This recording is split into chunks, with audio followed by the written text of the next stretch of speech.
Welcome to the latest episode of Wealth Mosaic in Conversation. For this episode, we've returned to Sorrento for more discussions from Objectway's client conference earlier this year. Our founder Stephen Wall spoke with self-described banker in recovery Leda Glyptis, who chaired the conference, along with Alexander Cassar, Objectway's CEO UK. Leda and Sandro reflected on the key takeaways from the Sorrento event, including the barriers which prevent firms from scaling successfully and why company-wide transformation sometimes includes burning your ships. We hope you enjoy the podcast. Sandro, Leda, thank you very much for joining us here. Leda, can you just tell us who you are, what you do, and a little bit about your experience in the industry? Yeah, of course. So my name is Leda Glyptis. I'm here as the chair of this event. I am a banker in recovery, is the best description. I've been in the industry for 25 years, most of it as a banker, a lot of it on the technology side.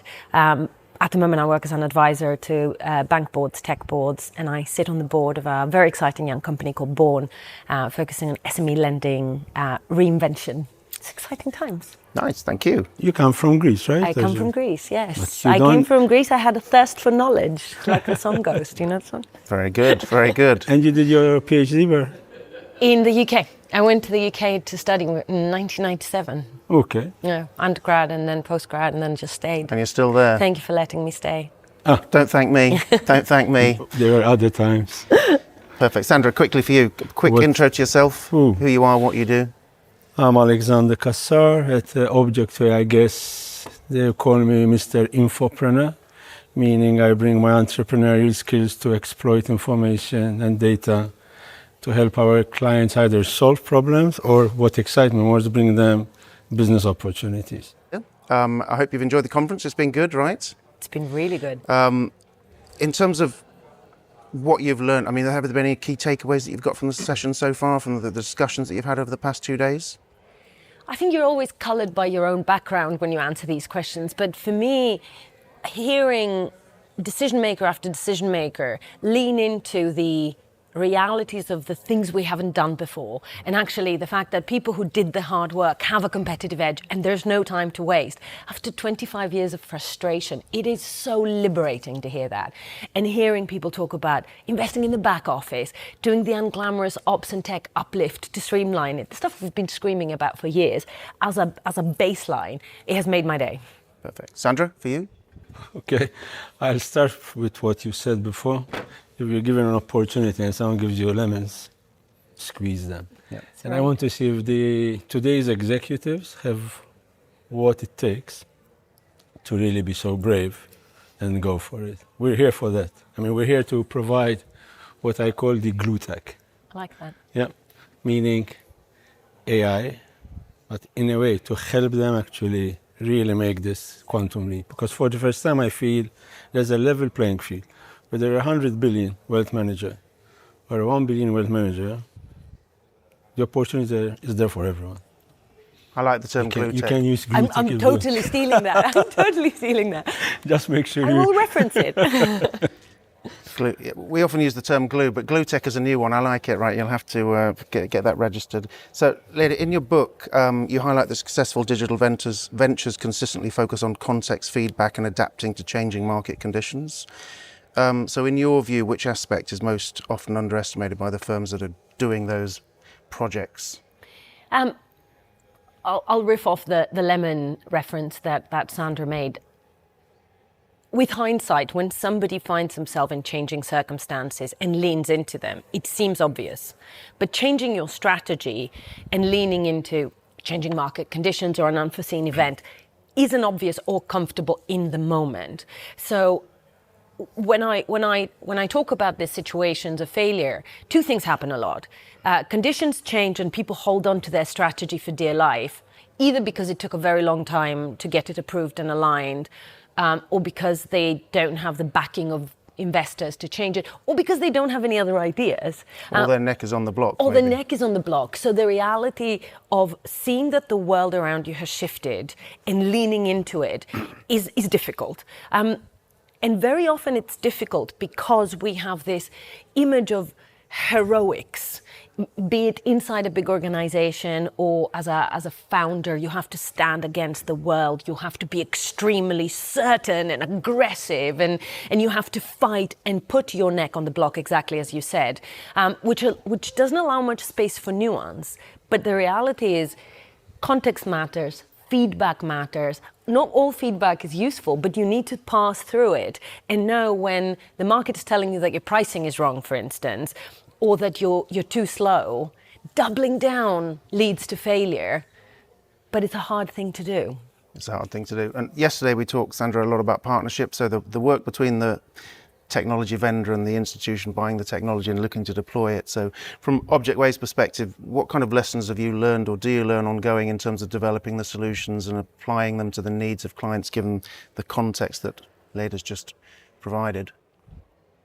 I think what I'm really taking back is less on the technology and more on the partnerships, meaning we need to be sharing more risk, yeah, to create more trust between us. Yep. And our clients. Leda, in your experience, you've obviously followed this industry for a long time, you've learned a lot, you've seen a lot. Is there one thing that you've learned over the period of looking at organisations and how they deliver change and deliver new ventures and whatever else, and one lesson that they should all take away and apply to moving themselves into the future? Oh, just one. If I can only have the one, I would say not making a decision is a decision.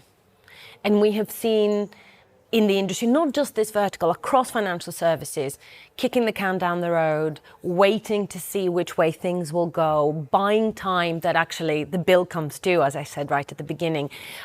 Anything from a team member that's not working out but not firing them because you can't go through the process of filling that position, to a technology that you know will be important and you're not jumping on the bandwagon because you can't be bothered to go through another cycle with your operating committee, and anything in between. Things that you know, you get to a point where you realize that some of your assumptions were wrong, but you don't want to go through the pain. All of those decisions that are not made and you leave them for the next quarter or the next guy. In not making a decision, you've made a decision. Yep.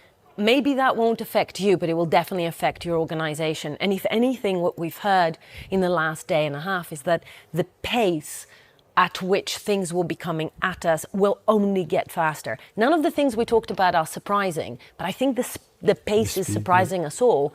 So making decisions is vital, and not making a decision is making a decision. So if we realize that, then at least we can lean in and be conscious in the things we commit to. Yeah, so there's no new news almost, it's just the immediacy and the speed of which, right, you've got to respond to it and the speed of which it's coming on your desk. Absolutely, and it's a case of do the work, right? Because if you were staring at an API-first architecture and a cloud-first architecture, and now you're looking at an A-powered architecture, if your ops model is clean, if your data governance is clean, if you're not carrying legacy infrastructure that's older than me, your ability to move with speed is vastly improved. So whatever comes next, be it quantum or God knows what, the cleaner your infrastructure, the cleaner your data, the more robust your partnerships, the better able you will be to move. If you've kicked down the question of what should we do about, I don't know, this system from the 70s, it'll come back to haunt you. Yep. Yesterday, something resonated in this regard is when you said, you have to remove your safety net. When you mentioned that case where they could not roll back, right. So they had to make things work. Which was the name of the bank again? Capital One. Yeah, Capital One, when they moved to cloud, they actually migrated everything and switched off the mainframes, which always makes me happy. They switched off all their on-prem capabilities, and the message from the CEO was burn the ships. Yeah. Because when something goes wrong, I want you to fix forward. I don't want you to have a rollback option. Now that, it gives me goosebumps in all the worst ways, because it terrifies me. I stand here and say this is the right thing to do, but I have full awareness that it's an extremely hard decision to make.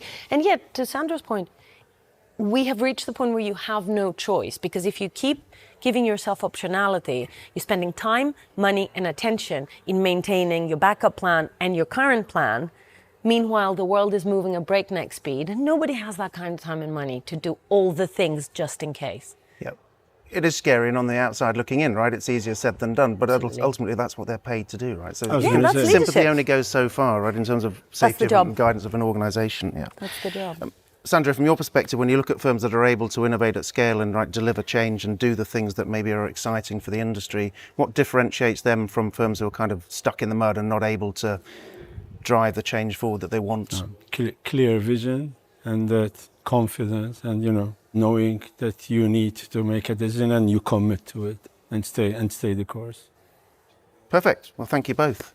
Thank you for joining us once again for the Wealth Mosaic in Conversation. If you're enjoying the podcast, please subscribe on whatever podcast platform you're using. If you'd like to be featured on the podcast, email Stephen at thewealthmosaic.com. See you next week for more conversations.